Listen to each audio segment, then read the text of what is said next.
सबसे पहले हम बात कर रहे हैं 10th क्लास के एक बहुत ही इम्पोर्टेंट टॉपिक जिसका नाम है त्रिकोणमिति। तो त्रिकोणमिति का कुछ ट्रिक 10th के बच्चों के लिए हमने लेकर आया है, जिसको आप ध्यान देंगे तो सबसे पहले ऑब्जेक्टिव क्लियर होगा, क्योंकि 50% तो आपका ऑब्जेक्टिव है।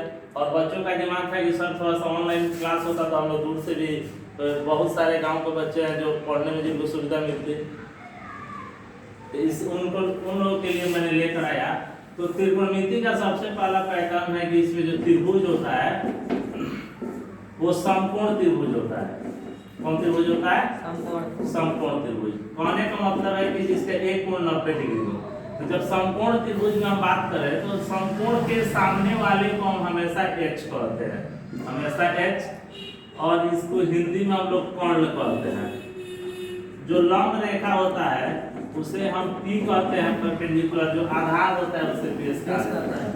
तो सबसे पहले अगर P, B और H, P, B और H की समझ अगर हमारे अंदर नहीं है तो हम त्रिकोणमितीय अनुपात को बहुत सारे क्वेश्चन नहीं बना सकते। P, B और H की समझ बहुत ही जरूरी है। इसमें फार्मूला होता है, अगर H निकालना है तो हम P स्क्वायर और B स्क्वायर जोड़कर इसका रूट कर देंगे। दूसरा फार्मूला होता है कि अगर हमें P निकालना है तो H स्क्वायर में से B स्क्वायर हटा देंगे। तीसरा फार्मूला होता है अगर हमको B निकालना है तो H स्क्वायर में से P स्क्वायर हटा देंगे। जहां हमको समझना है कि P, B और H क्या है, तो P, B, H समझने के लिए सबसे पहले फिगर बनाते हैं समकोण त्रिभुज का। सबसे इंपॉर्टेंट चीज ये है कि H का मान नेवर चेंज, ये कभी नहीं बदलने वाला है।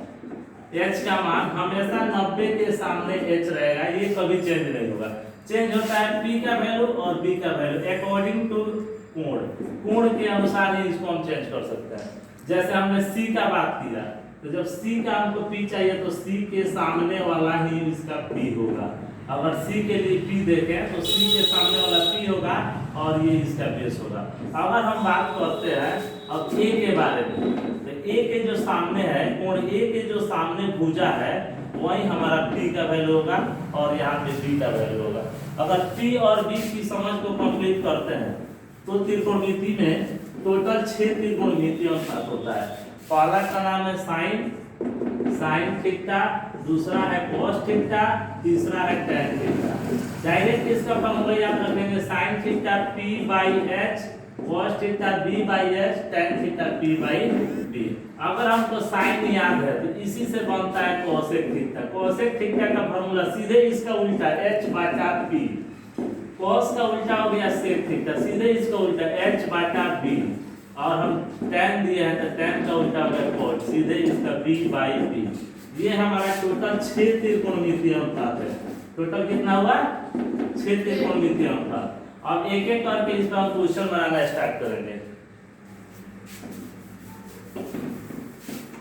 जैसे यहाँ पे एंगल दिया हुआ है, एक ट्रायंगल दिया हुआ है ABC और ये 90 डिग्री है। यहाँ पे अगर 13 सेंटीमीटर है और यहाँ पे 5 सेंटीमीटर है, तो सिंपल सी बात देखेंगे कि हमको H का वैल्यू दिया है, P का वैल्यू दिया है, सबसे पहले B निकालना जरूरी है। B निकालना है तो H square minus P square formula में लिखाया।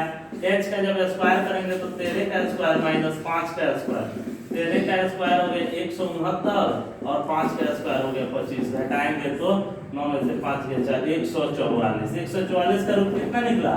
12, और यहाँ पे रख देंगे 12 सेंटीमीटर।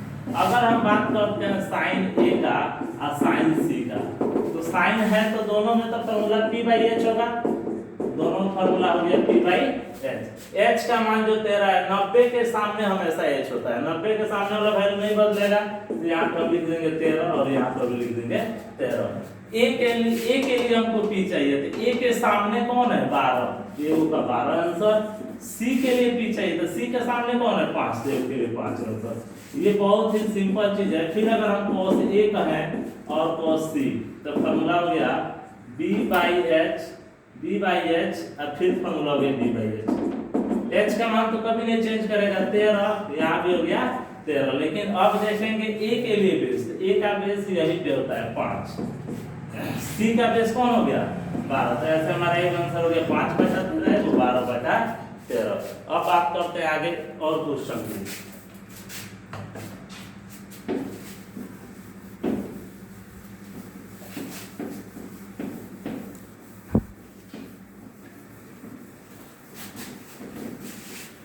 सबसे इम्पोर्टेंट चीज है हमारा, अगर ये त्रिभुज दिया है तो जिस एंगल के बारे में बात करेगा, जिस कोण के बारे में बात करेगा, उसी के सामने वाला P है और जस्ट बगल वाला B है। ये सबसे मेन पॉइंट है कि जिस कोण, जैसे हम C की बात करें तो C के सामने वाला P है और यहाँ वाला B है। अगर हम C की बात करते हैं तो C के सामने वाला ही B का वैल्यू होगा और ये बेस का वैल्यू होगा। इसके बाद हम आते हैं त्रिकोणमिति में कुछ मान होते हैं, उसको हमने ट्रिक पे बताया है। जैसे अगर हमको sin 30 का वैल्यू लिखना है, cos 60 का वैल्यू लिखना है, sin 60 का, tan 45 का, तो उसके लिए एक ट्रिक है कि आप 0 लिख दीजिए, 1 2 3 4, टोटल 5 हो गया। 0 से लेकर कहां तक? 4 तक। 0 से लेकर 4 तक, लास्ट में 4 है तो सब में 4 से डिवाइड कर देंगे। सब में 4 से क्या कर देंगे और इस पे रूट लगा देंगे। और इससे हमारा ट्रिक बनता है, सबसे पहले हम बनाएंगे साइन, फिर बनाएंगे कोस। तो हमारे पास टोटल 5 फॉर्मूला, इसमें 5 गो मान होता है। पहला होता है 0 degree, 30 degree, 45 degree, 60 degree, 90 degree. 0 degree, 60 degree, 45 degree, 90 degree. अब देखो 0 बटा अगर 4 करते हैं तो इसका वैल्यू कितना हो गया जी? 1 का रूट 1 निकलेगा, 4 का रूट कितना निकलेगा?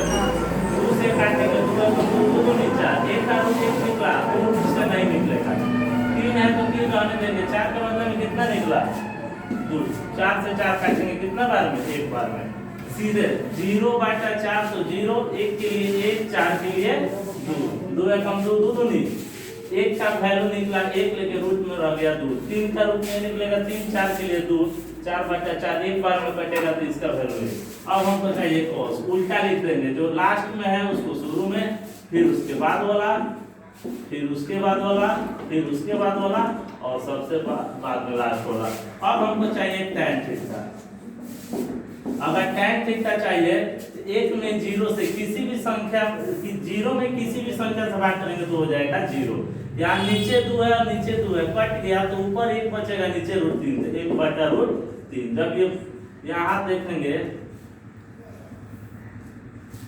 1 बटा √2 है, जब ये दोनों बराबर है तो काटेंगे तो एक बार में कटेगा, नीचे 2 से नीचे 2 कट गया तो √3 बचेगा, और 1 में 0 से भाग करेंगे तो अपरिभाषित हो जाएगा, अपरिभाषित। इसका उपयोग हम लोग कर सकते हैं, जैसे एग्जाम में क्वेश्चन आता है कि sin 60 डिग्री का वैल्यू बताइए, sin 60 डिग्री, तो sin 60 डिग्री के लिए सीधे जाएंगे साइन में, 60 डिग्री का वैल्यू हो गया √3/1। तो ये बहुत ही आसान तरीका है जिसका हम लोग कोई भी sin cos tan का वैल्यू हम लोग लिख सकते हैं।